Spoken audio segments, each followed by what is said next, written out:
मैं देख रहा हूं कि कुछ दिनों से दिल्ली में एक बड़े नेता, वरिष्ठ नेता बार बार पूर्वांचल के ऊपर दिल्ली में लोगों को कंफ्यूज करने का प्रयास कर रहे हैं। दिल्ली की जनता बड़ा स्पष्ट तौर पर जानती है कि दिल्ली के भलाई के लिए कौन काम कर रहा है और कौन नहीं कर रहा है। देश के यशस्वी प्रधानमंत्री नरेंद्र मोदी जी के नेतृत्व में लगातार भारत बढ़ रहा है और दिल्ली भी बढ़ रहा है। और दिल्ली जैसे प्रदेश में जहां पानी का दिक्कत हो, नाली का दिक्कत हो, सड़क का दिक्कत हो, उन समस्या पर दिल्ली के वरिष्ठ नेता और पूर्व मुख्यमंत्री कुछ नहीं बोल रहे हैं। और जैसा कि आप जानते हैं, याद कीजिए कोरोना के समय को, जब कोरोना जैसी महामारी इस दुनिया में आई तो दिल्ली के तत्कालीन मुख्यमंत्री ने क्या कहा था कि जो बिहार यूपी के लोग हैं वो बिहार यूपी लौट चले जाएं। इलाज तक की व्यवस्था नहीं दिया और बसों में भरकर बिहार और यूपी जाने के लिए लोग मजबूर हुए। और आज लोग ये गलतफहमी फैलाने का प्रयास करते हैं कि पूर्वांचल के इशू पर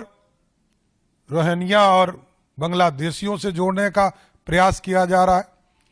जबकि उनको पता होना चाहिए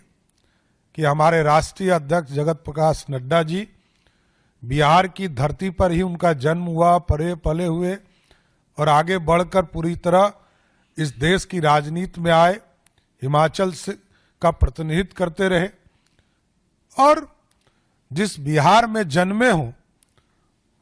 उस पूर्वांचल के लोगों के विकास के लिए, उनके सम्मान के लिए, उनकी समृद्धि के लिए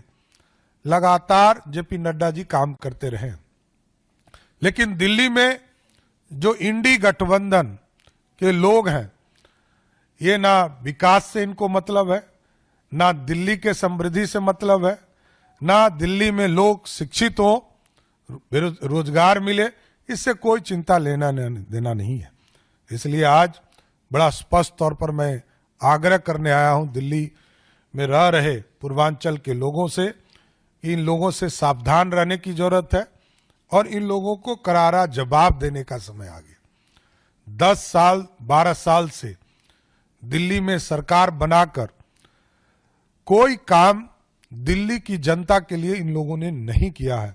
इसलिए मैं विशेष तौर पर सभी लोगों से आग्रह करूंगा कि पूर्वांचल के लोग 2025 के चुनाव में पूर्ण रूप से दिल्ली में बैठी